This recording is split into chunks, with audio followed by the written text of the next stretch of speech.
Dear Mom and Dad, I did not receive a letter from you today, which lowered my morale about a mile. Please write every day, because you don't realize what just a little note means to a soldier.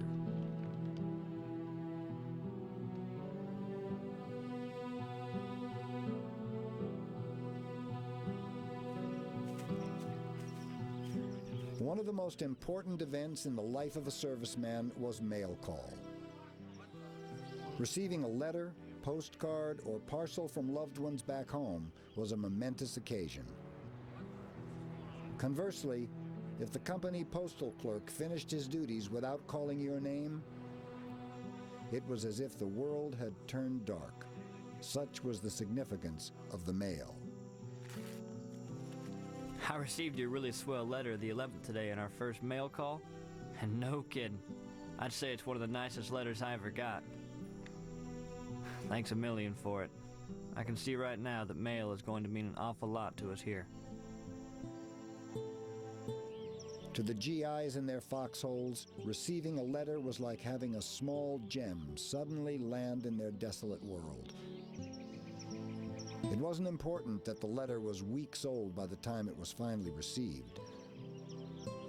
All that mattered was that it was a piece of home right there in their hands.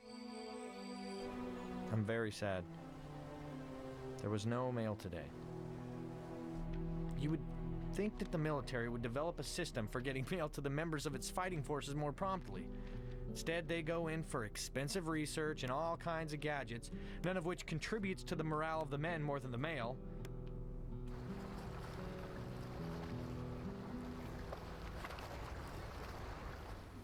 But the Allied commanders were aware of how important mail was to the rank and file, and made every effort to get it to them wherever they were.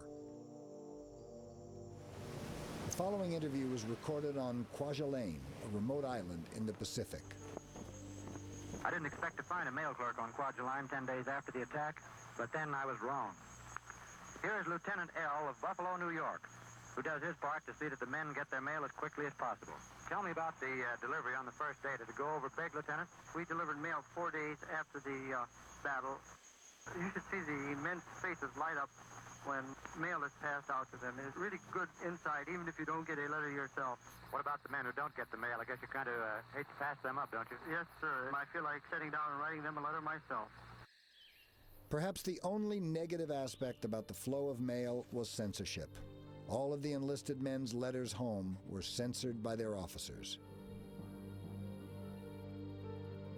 There's only one thing better suited to raise the GI morale, and that's another little piece of paper which grants the privilege of writing mail that won't be bothered by that nuisance.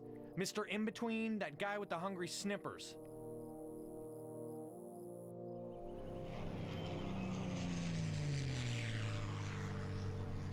If merely receiving a letter from home boosted the spirits of troops in the field, one can only imagine what it must have been like when a USO troop stopped nearby to perform. These highly publicized road shows played over 400 dates in the Pacific Theater alone,